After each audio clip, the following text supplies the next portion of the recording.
अभी हम सभी ने सबसे पहले आत्मा की पहचान हम सभी को मिली, उसके बाद हमारे घर की पहचान हम सभी को मिली कि हम सब कहाँ से आए और हमें कहाँ जाना है। और आज का तो बहुत सुंदर चैप्टर है जिसमें हमें अपने उस पिता की पहचान मिलेगी कि हम सभी आत्माओं का पिता कौन है। आप सभी जानते हैं कि आज अगर देखा जाए तो एक हमारा वो पिता है जिसने हमें जन्म दिया, जिसे हम अपना लौकिक पिता कहते हैं। एक हमारा वो पिता है जो हम सभी आत्माओं का पिता है, जिसे हम लोग परम पिता कहते हैं, जो संसार की सबसे बड़ी शक्ति है। तो एक शरीर का पिता है और एक आत्मा का पिता परमात्मा।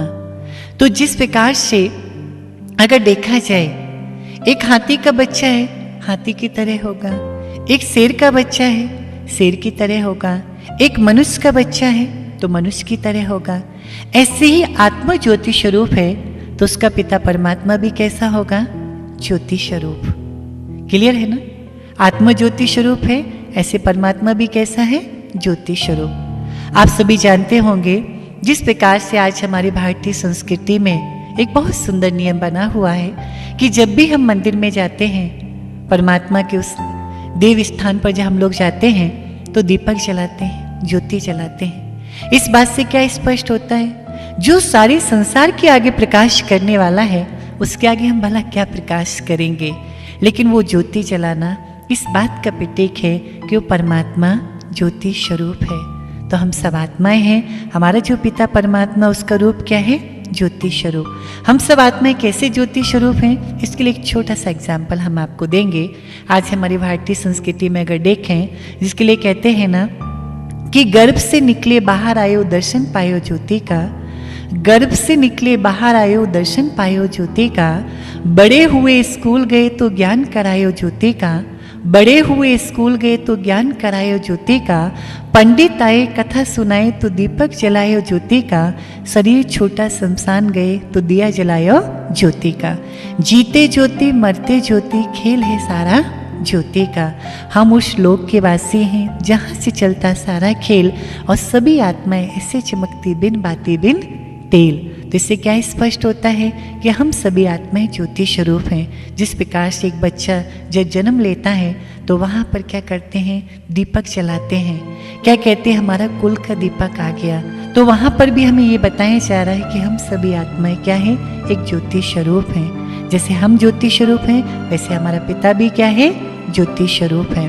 लेकिन होता क्या है, आप सभी जानते होंगे कि जब हम स्कूल में जाते वहां पे भी क्या कहा जाता है? हे प्रभु आनंद दाता ज्ञान हमको दीजिए, अंधकार हमारा दूर करके प्रकाश से भर दीजिए। इससे क्या स्पष्ट है कि परमात्मा भी ज्योति स्वरूप है और हम आत्माएं भी ज्योति स्वरूप हैं। उसके साथ साथ अगर देखें कि हमारे घर में कोई भी ब्राह्मण आता है और कोई भी सत्यनारायण की कथा या कोई भी कथा जो हमारे यहाँ सुनाने के लिए आते हैं, तो हम लोग क्या करते हैं? कलश के ऊपर एक दीपक जलाते हैं ना। जब दिन का इतना उजाला है तो दीपक जलाने की क्या जरूरत है? लेकिन इससे क्या स्पष्ट होता है कि उस आध्यात्मिक ज्ञान को भी अगर हम प्राप्त कर रहे हैं तो आत्मिक स्थिति में स्थित होकर उस परमात्मा के ज्योति स्वरूप को बुद्धि में रखते उस चीज को हम सुने। और लास्ट में जब आत्मा शरीर से निकल जाती है तो क्या जलाते हैं? दीपक जलाते हैं ना। इससे क्या स्पष्ट है कि आत्मा क्या है? ज्योति स्वरूप है। लेकिन होता क्या है, जिस प्रकार से आप सभी जानते होंगे, पिता पिता है, बच्चा बच्चा है। कोई भी बच्चा पढ़ लिख कर इंजीनियर, डॉक्टर, बैरिस्टर, कलेक्टर तो बन सकता है, लेकिन वो स्वयं पिता तो बन सकता है किसी बच्चे का, लेकिन अपने पिता का पिता नहीं बन सकता है। वो स्वयं के बाप का बाप नहीं बन सकता है। तो उसी प्रकार से हम सभी आत्माएं महान कर्म करने से महान आत्मा, देव कर्म करने से देव आत्मा, धर्म कर्म करने से धर्म आत्मा, पुण्य कर्म करने से पुण्य आत्मा। तो हम महान आत्मा, देव आत्मा, धर्म आत्मा और पुण्य आत्मा तो बन सकते हैं, लेकिन हम कभी परमात्मा नहीं बन सकते। क्यों? क्योंकि आत्माएं अनेक हैं और परमात्मा एक है। इसलिए आत्माओं के साथ क्या कहते हैं? महान आत्माएं, देव आत्माएं, धर्म आत्माएं, माना बहुत सारे। लेकिन परमात्मा के लिए क्या कहा जाता है? परमात्मा। परमात्मा अर्थात वो एक है। बाकी तो आत्माएं संसार में क्या है? अनेक है, जिसमें परिवर्तन होता रहता है। तो इस चित्र में जो आप देख रहे हैं वो परम पिता परमात्मा, जिस प्रकार से वो हमारा पिता है और हम उसके बच्चे हैं, तो उसकी जो प्रॉपर्टी है उस पर तो हमारा अधिकार है ना। आप देखिए, एक राजा का बेटा हो, एक राष्ट्रपति का बच्चा हो, प्रधानमंत्री का बच्चा हो, अगर वो कहीं पर भीख मांगता है, एक भिखारियों की तरह घूमता है, तो क्या अच्छा लगेगा? नहीं लगेगा ना। पिता के पास इतनी अथाई संपत्ति और बच्चा बेचारा रोड पर घूम रहा है, इससे क्या स्पष्ट होता है? कोई तो कारण होगा ना। या तो पिता ने बच्चे को छोड़ दिया या बच्चे ने पिता को छोड़ दिया, राइट? इसमें से ही कुछ हो सकता है ना। या बच्चा गलत संग में आके माँ बाप को छोड़ के चला गया। तो उसी प्रकार से हम सभी आत्मा उस परमात्मा के बच्चे हैं। परमात्मा ज्ञान का सागर है, शांति का सागर है, प्रेम का सागर है, सुख का सागर है। पिता के पास अथाई संपत्ति सागर है वो। लेकिन हम लोग अगर देखें अपने जीवन में, सुख शांति के प्रेम के भिखारी हैं। आज वर्तमान समय अगर संसार में देखो, लोग क्या कहते हैं?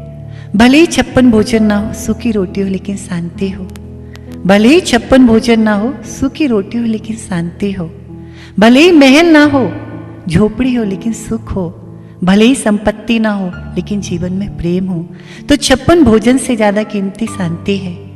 आज महल से ज्यादा कीमती सुख है, आज संपत्ति से ज्यादा कीमती प्रेम है। लेकिन लोगों के जीवन में अगर देखा जाए तो झोपड़ी वाला सोचता है कि भले महल ना हो, झोपड़ी हो, लेकिन क्या हो? सुख हो। आप देखिए कि वो 56 भोजन में शांति को ढूंढ रहा है कि अगर 56 भोजन होगा तभी शांति होगी। और जिसके पास 56 भोजन है वो सोच रहा है कि 56 भोजन मिलने के बाद भी शांति नहीं है, सूखी रोटी होगी तभी शांति होगी। महल वाला सोचता है कि महल प्राप्त करने के बाद जीवन में सुख नहीं है, वो सोचता है अगर झोपड़ी हो लेकिन सुख तो हो। और झोपड़ी वाला सोचता है कि महल होगा तभी सुख होगा।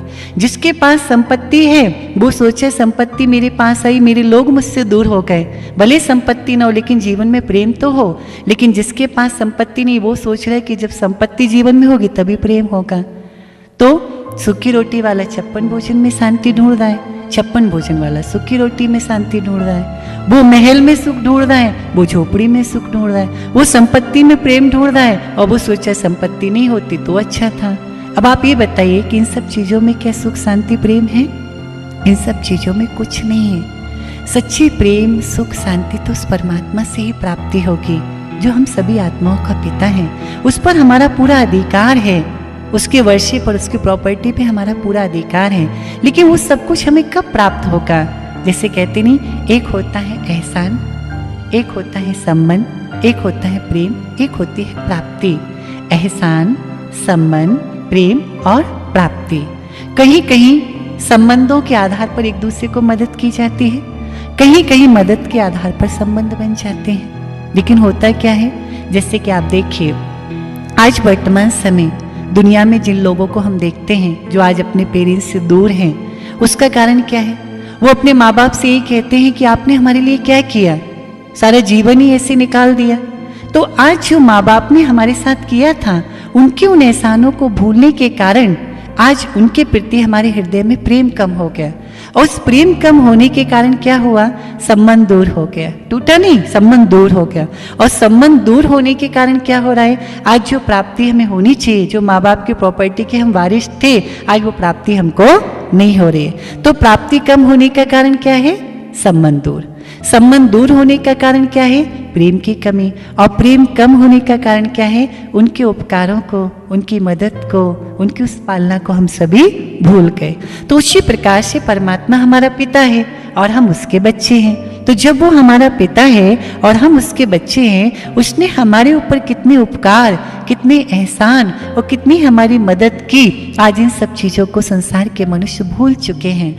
और इन सब चीज़ों को भूलने के कारण ईश्वर के प्रति जो हमारे हृदय में प्रेम होना चाहिए था, वो प्रेम कम हो गया। और वो प्रेम कम होने से आत्मा और परमात्मा का संबंध स्थूल रूप में तो अगर देखा जाए, हम तीर्थ स्थानों से, मूर्तियों से, इन सब चीज़ों से जुड़े हैं, लेकिन स्थूल रूप में तो नजदीकियां हैं, लेकिन अगर आंतरिक रूप से देखा जाए तो बहुत दूरियां हैं। तो आत्मा और परमात्मा का संबंध कितना दूर हो गया। और वो संबंध दूर होने के कारण जो प्राप्ति हमको होना चाहिए थी, वो प्राप्ति नहीं हो रही है।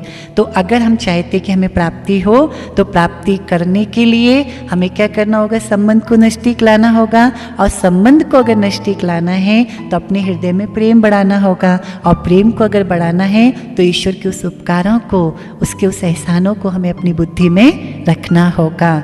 जिस प्रकार से एक शेर का बच्चा कैसा होगा, शेर की तरह होगा ना, उसी प्रकार जब हम उस परमात्मा के बच्चे हैं, वो हमारा पिता है, तो हम भी कितनी शक्तिशाली होना चाहिए ना। तो परमात्मा हम बच्चे को यही कहते हैं कि बच्चे जैसे मैं गुणों का सागर हूँ, वैसे तुम मेरे बच्चे मास्टर गुणों के सागर हो। हम सभी जानते हैं ना, मंदिर बहुत सुंदर हो, लेकिन अगर मंदिर में मूर्ति नहीं तो उस मंदिर की वैल्यू नहीं होती है ना। उसी प्रकार व्यक्ति कितना भी सुंदर हो, कितना भी पढ़ा लिखा हो, कितनी भी अच्छी पोस्ट पे हो, लेकिन जब तक उसके अंदर अच्छे गुण नहीं है तो उसकी भी कोई वैल्यू नहीं होती है। जिस प्रकार मैथ में गुणा कर दो तो संख्या आगे बढ़ जाती है ना, ऐसे जीवन में अगर हम अच्छे गुणों को धारण कर लेंगे तो हम भी बहुत आगे बढ़ जाएंगे। लेकिन परमात्मा हमारा पिता है और हम उसके बच्चे हैं, तो जिस प्रकार से दूध में घी, तिल में तेल और लकड़ी में अग्नि छुपी होती है, उसी प्रकार हमारे अंदर सब कुछ छुपा हुआ है, सिर्फ हमें उसे निकालने की जरूरत है। तो जैसे हम आत्मा ज्योति स्वरूप है, वैसे वो पिता परमात्मा भी ज्योति स्वरूप है, जो गुणों का सागर है। उस परमात्मा को जब हम दिल से याद करेंगे, उस सर्वशक्तिवान से जब हम संबंध जोड़ेंगे, उसका जो यथार्थ स्वरूप है, क्योंकि किसी भी व्यक्ति से अगर हमें मिलना है तो उसका नाम, उसका स्थान, उसका रूप अगर हमें पता है तो उससे मिलना सहज होगा ना। अगर हमें क्लियर नहीं पता है तो मिलना मुश्किल होगा ना। तो उसी प्रकार से परमात्मा का नाम क्या है, उसका रूप क्या है, उसका स्थान क्या है, जब तक ये चीज़ हमारी बुद्धि में क्लियर नहीं होती है तब तक मन उसमें नहीं लगता है। तो नाम उनका शिव है, रूप में वो ज्योति बिंदु स्वरूप हैं, गुणों में वो सागर हैं, रहने वाले वो परम धाम के हैं। इस बात को जब हम बुद्धि में रखेंगे तो सहज रूप से हमारा मन उस ईश्वर में लग जाएगा। इसलिए परमात्मा का जो वास्तविक स्वरूप है वो ज्योति स्वरूप है। आप देखो, जब महाभारत में दिखाते हैं, गीता में, अर्जुन को जब परमात्मा का साक्षात्कार हुआ तो सबसे पहले क्या दिखाई दी, ज्योति स्वरूप दिखाया। हजरत मूसा ने भी क्या देखा, ज्योति का साक्षात्कार किया ना। तो वास्तव में परमात्मा का जो वास्तविक स्वरूप है वो एक प्रकाश स्वरूप है, एक ज्योति स्वरूप। हे प्रभु प्रिय संतानों, यदि वास्तव में आपने इस वीडियो को शुरू से अंत तक देखा होगा तो आप समझ गए होंगे कि हम सबके परम पिता निराकार ज्योति बिंदु परमात्मा शिव हैं, वही हम सभी के मुक्ति जीवन मुक्ति दाता हैं। अतः अब यह सच्चा शिव संदेश इस वीडियो के माध्यम से संसार की सभी प्रभु प्यासी आत्माओं को जरूर सुनाना। इस ईश्वरीय कार्य में हमारे मददगार जरूर बनना। हे प्यारे भाइयों, आपकी 1 मिनट की सेवा सैकड़ों आत्माओं के लिए वरदान साबित हो सकती है। अच्छा।